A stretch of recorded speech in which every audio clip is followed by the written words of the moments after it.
Right guys, so this is just going to be a quick video looking at February's Player of the Month, so for next month, and seeing who's leading the race. Most teams have got one game left of the month, but four teams, so United, City, Arsenal and Southampton, are already finished up. So it's the perfect time for us to start looking and speculating. As you can see, I've got a lot of players in here, so it's a very close race at the moment. I don't really think anyone's miles out front, and it is going to come down to the final game. So we're going to start by looking at the strikers. So we've got three strikers in the squad. Firstly, we're going to look at the new guy from Man City. Now, he's played two games and went off injured in the third, about 10 minutes in.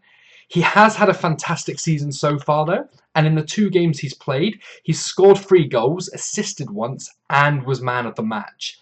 If he didn't go off injured, then I think he would have been a clear front runner, but seeing as there's no games left for City, I don't know that it'll be enough. We then move on to Lukaku. Now, Lukaku's played 3 games for Everton and has 1 left. In 2 of the games, he was completely invisible. He did literally nothing. But in the third game, he scored 4 goals. Now, this alone isn't going to be enough. But if he has another massive performance, it might just push him over the line. Then the last striker we're going to look at is going to be Southampton's new player, Gabbiadini. Now, Southampton have only played 2 this month, and they've won 1 and lost 1. Gabbiadini does have 3 goals, but for a team that's only picked up 3 points from 2 games, I just don't feel like it's going to be enough to get him over the line. We'll then move on to the midfielders, and we'll start with Eden Hazard. Now, this is someone no one's been talking about. Chelsea have played 2 games this month, and they've got 1 remaining. Hazard has only scored 1 goal with no assists, but he's been man of the match twice for Chelsea. That's absolutely huge, and if he goes on to the third game and scores a couple, he could well be a front runner. We'll then look at the right wing, Mkhitaryan, and as you can see, there's quite a lot of United players in this team. Now, United have played all their matches, and I don't believe any of them are going to win it, but some of the stats are fairly impressive. So we'll look at the midfielders to start with. So Mkhitaryan, he's scored 1, had 1 assist, and 1 man of the match award. For an attacking midfielder, it's probably not going to be enough, but he's been solid across all games. The same goes for the likes of Pogba and Herrera. They've been absolutely fantastic for United, but for midfielders, not getting any assists or goals is going to hinder them massively. Finally, we've got Mata on the bench here. He's only played 2 games for United. He scored in both, and he was fairly strong in them. But is that going to be enough? I highly doubt it. We've also got 2 defenders from United as well. So we've got Valencia and Smalling.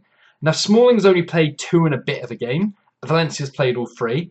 But United haven't conceded all month at the back. So this surely makes all of their defence, alongside De Gea, potentially a possibility for Player of the Month. We then move on to a couple more midfielders. So we've got Sigurdsson here.